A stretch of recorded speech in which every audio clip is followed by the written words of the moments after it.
Hei whakako maka mai I ona whakaaro e pāna ki ngā take tōranga pū o te wā me moko peke atu tātou kia Kelvin Davis, tētahi o ngā māngai take Māori o te rōpū reipa. Tēnā koe, Kelvin. Kia ora, Scotty.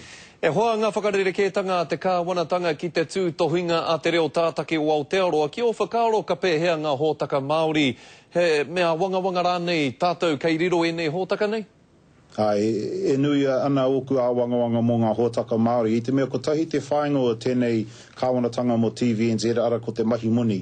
Nā ki te kore e mahi muni ngā hōtaka Māori kei poroa.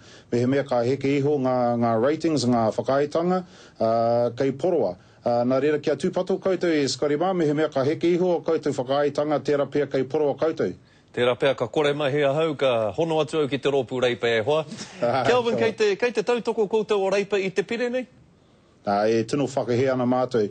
Engari, mohi ana tātou te āhuatanga o te whare miere, ahoko pehe te pai, te tuka, te pono o mātou kōrero a te mutunga o te rā, he tini ake o rātou mema, ki o mātou mema, ka poti hia, ka kore mātou e tāi te pehea.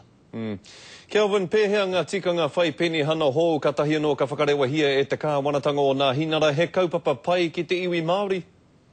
Scotty, kātahi ko tai tēnei pūrongo ki a hau no te Roia Matua kei roto te whare miere a Chris Finlayson, te Attorney General.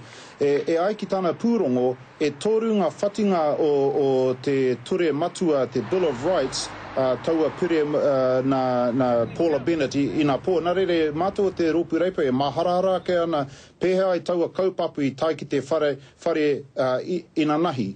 Engari tū atu tēnā, ko te penihana tino paira watu o ngā penihana katoa, ko te mahi. Nā reira tōku pātai atu ki te kāwanatanga, keihea ngā mahi mua tātou tangata.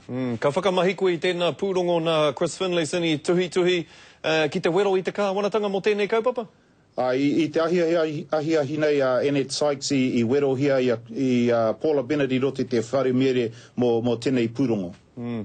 E hoa ki te kaupapa kari kōhuke ara te kaupapa maina me ki, hea te take e peke mai nei koutou o te rōpū reipa, ahakoa e waru te kaumārua ngā kaupapa keri kōhuke I whakamanahia e koutou ia koutou e kāwanatanga ana. E māmanui hoa ki te whakamāramatia I ngā rerekētanga I wanganui a mātou o te rōpū reipa me te kāwanatanga.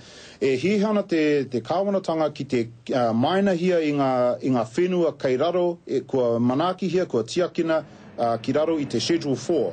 Ko mātou ngā raihana kua whakamanahia I te kāwanatanga reipa, horekau aua whenua kei raro I te Schedule 4. Nā reira he tino rereke tēnā, e hihana tēnei kāwanatanga ki te tuaki I ngā wāhi tino ātāhua o Papatūānuku. Koia te rerekētanga.